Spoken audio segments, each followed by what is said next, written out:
Hey there, wake up. It's Means Morning News. Just after 11 a.m. here on the East Coast, it's the Friday show, and I'm that newsman, Sam Sachs.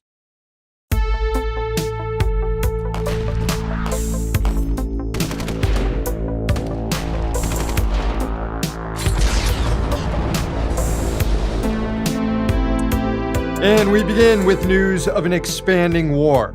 The United States and the UK dropped bombs across Yemen on Thursday night, hoping to break the Houthi military sea embargo on Israel. The White House described the bombing as defensive. Definitely defensive, for sure.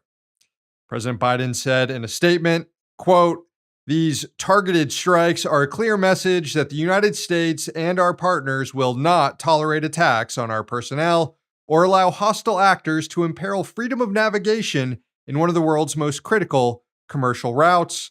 I will not hesitate to direct further measures to protect our people and the free flow of international commerce as necessary." Must protect the free flow of international commerce, especially Israeli commerce. Biden is the fourth straight U.S. president to bomb Yemen, one of the poorest countries on earth. It's like a rite of passage for U.S. heads of state. Citing obligations under the Genocide Convention, the Houthis are trying to pressure Israel and the West to end the campaign against Gaza by blocking commercial ships from entering Israeli ports, military action that has mucked up commerce throughout the entire Red Sea. The Houthis said that they would stop the blockade when the bombing of Gaza ends. But they're the ones getting bombed now. Houthi military leader responded to the attacks with a statement reading, quote, "Even if we turned into atoms scattered in the air, we will not leave Gaza. We will continue to target Zionist ships and those going to the Zionist entity. We will confront America, make it kneel, burn its warships, all its bases, and anyone who cooperates with it." So clearly, this is spinning out of control into a broader regional war. And members of Congress in the U.S. are aware of that and are pissed that the White House carried out these strikes without approval from lawmakers. Democratic Congresswoman Val Hoyle tweeted, quote, "These airstrikes have not been authorized by Congress. The Constitution is clear. Congress has the sole authority to authorize military involvement in overseas conflicts. Every president must first come to Congress and ask for military authorization, regardless of party." Representative Rashida Tlaib said, quote, "The president is violating Article 1 of the Constitution by carrying out airstrikes in Yemen without congressional approval. The American people are tired of endless war." And Congresswoman Barbara Lee cited the attacks and posted, quote, "This is why I called for a ceasefire early. This is why I voted against war in Iraq. Violence only begets more violence. We need a ceasefire now to prevent deadly, costly, catastrophic escalation of violence in the region." Now, these military strikes took place just hours before Israel's appearance at the International Court of Justice to defend itself against charges of genocide in Gaza, a case brought by South Africa. A preview of Israel's defense was offered by its foreign affairs spokesperson, who tweeted on Thursday accusations that South Africa was, quote, "functioning as the legal arm of the Hamas terrorist organization." And sure enough, Israel's legal representatives made a similar argument before the ICJ, accusing South Africa of having close ties to Hamas. For the most part, Israel did not try to refute the reams of evidence for genocide presented by South Africa's lawyers. Instead, it focused on the October 7th attacks. It also claimed that any calls for Israel to end its military operations were unconscionable, that it is merely operating in self-defense. And Israel pinned the blame for the staggering death toll in Gaza on Hamas for embedding in the civilian population. Ultimately, lawyers for Israel argued that the ICJ has no jurisdiction here because genocidal intent hasn't been established, despite South Africa on Thursday presenting ample amounts of evidence from government officials and soldiers expressing clearly a genocidal intent. The Israeli government telling you to not believe what your eyes and ears are clearly seeing and hearing might fly on CNN and other friendly Western media outlets, It remains to be seen if it will fly at The Hague.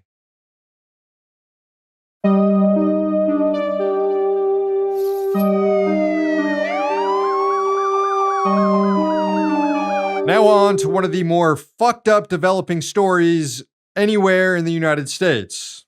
There are calls for a federal investigation into police in Jackson, Mississippi over the discovery of a mass grave behind a prison labor camp. Hundreds of bodies, possibly more than 670, were buried there, with numbers affixed to metal rods marking each gravesite. Their names, unknown, to the public at least. Their causes of death, also unknown. It's not uncommon for municipalities to maintain graves for unidentified or unclaimed bodies. But in this case, hundreds of people were buried there who the police were able to identify, but for some strange reason, never informed their families, even while their families were out looking for them. This all started to unravel back in March last year when the mother of 37-year-old Dexter Wade filed a missing persons report with the police for her son. Now, it wasn't until October that police finally told her the truth, that Dexter was hit and killed by a police car and that his body was just dumped behind the prison with the other bodies, even though he had his ID in his pocket, and his mother spent months contacting the police for leads on her missing son. NBC News would later learn just how many families have loved ones buried in that mass grave that police never informed them about. Over 200. People like 39-year-old Jonathan Hankins, who was found dead of a suspected drug overdose in a motel room in May 2022.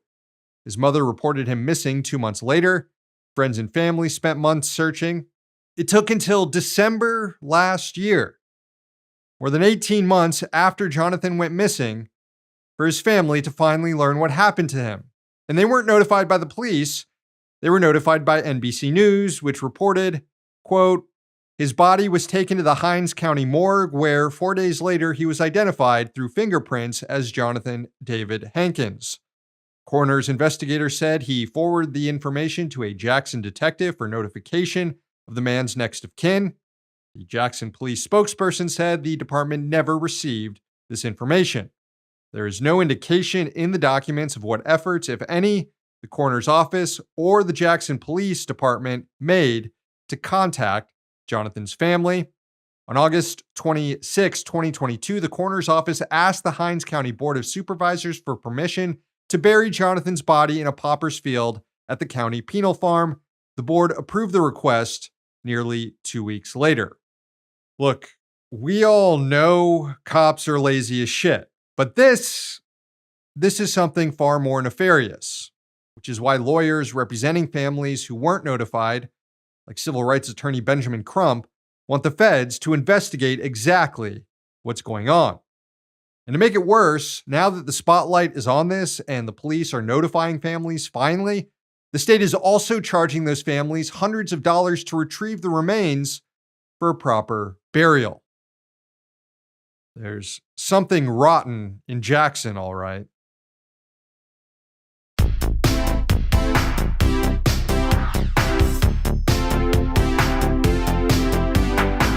Hey, time to name and shame some dang rich dicks. Thanks for the nominations on social media. Arona back on their game, nominating all the dang landlords. Especially one in Harvey, Illinois, who's accused of boarding up apartments with the residents still inside, trapping them there. What the fuck? Wade seconded Arona's nomination for all the gosh darn landlords. The Sackler family nominated again, alongside the United States Supreme Court. And we got a nomination for the Golden Globes and everyone who attended it, including the host. I didn't watch a minute of it, but I trust that it was teeming with rich dicks. Again, thank you for all the nominations, everyone. But in the end, this week's rich dick is Bill Ackman.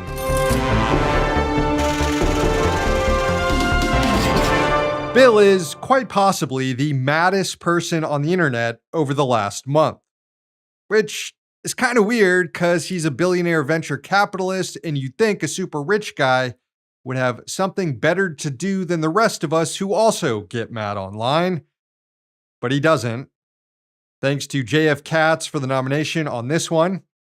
So this all started last month when Bill, a graduate of Harvard Business School, led the campaign to oust Harvard's president at the time, Claudine Gay. This came after Gay and other elite university presidents came under heavy criticism in how they responded to a gotcha question from Republican Congresswoman Elise Stefanik related to how each school would respond to calls for genocide against Jews, by which Stefanik actually meant the chant "From the river to the sea, Palestine will be free," which is not at all a call for genocide. The university presidents, knowing this, said they would need more context on the situation in response to Stefanik's question. And then everyone lost their shit. The right, the Israel lobby, President Biden, and a lot of liberals all came together in outrage and accused the school leadership of not doing enough to protect Jews on campus. Together, they got UPenn to submit and fire its president. When Harvard didn't bow to pressure and fire Gay, the mob paraded around flimsy plagiarism allegations against Gay, not because they cared about plagiarism, but because she was deemed to be insufficiently pro-Israel. To some, it was also because she was black, and to others, it was that she was too woke in pushing DEI, or diversity, equity, and inclusion programs at the school. According to The Guardian, Bill Ackman tweeted more than 100 times over the course of a month calling for Gay to be fired. He also wanted to see pro-Palestinian students on campus named, shamed, and punished. He's one of those dorks that pays Elon so that he can make longer tweets, and so he started posting 1,000-word screeds against Harvard, against Gay, DEI, reverse racism, all the standard fare for culture warriors on the right. And in the end, Ackman and his ilk got what they wanted. Gay resigned on January 2nd. And that's when this story gets really good. Because rather than being able to enjoy his victory, Billionaire Bill got even madder online. And the post got even longer. Because right after Claudine Gay was toppled by charges of plagiarism, Bill's own wife became the target of the exact same accusation. Enter former MIT professor, let's say academia influencer, Neri Oxman, Bill's wife. On January 5th, Business Insider published a report finding that Oxman, quote, stole sentences and whole paragraphs from Wikipedia, other scholars, and technical documents in her academic writing. These were charges far more serious than the ones brought against Harvard's former president. And Oxman apologized, although she claimed that they were just omissions that she forgot to put in quotation marks on a few occasions. But as Business Insider reported, quote, a thorough review of her published work revealed that Oxman's failure to cite sources went beyond that and included multiple instances of plagiarism in which she passed off writing from other sources as her own without citing the original in any way.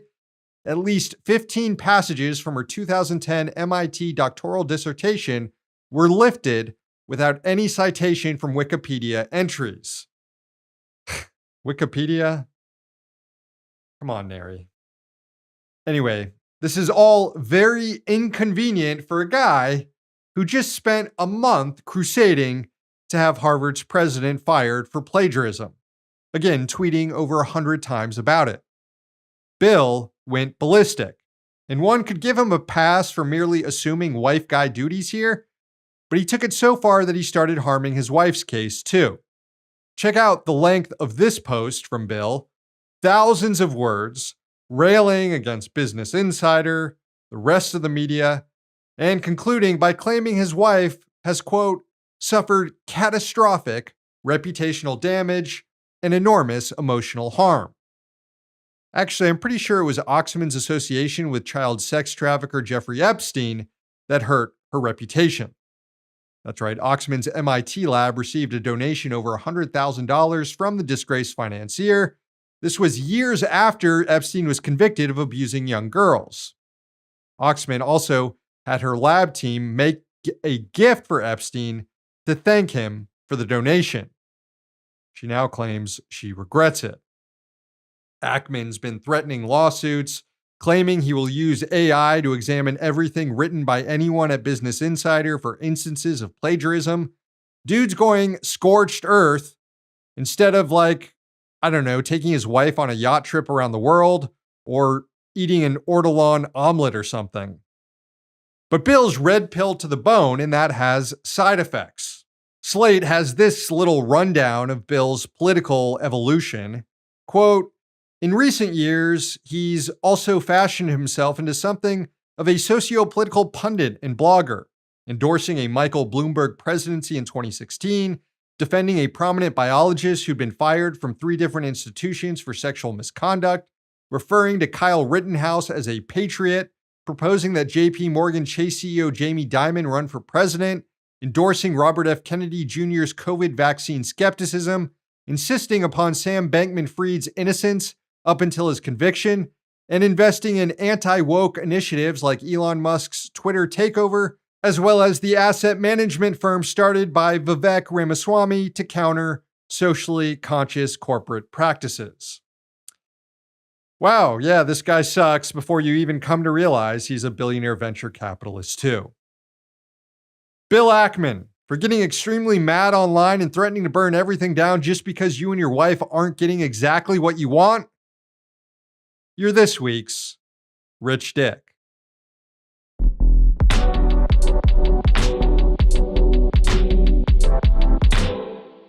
All right, the show ends this morning with a sunrise from Michigan. It was sent in by Sam and Riley at Indian Lake in the Upper Peninsula. Enjoy.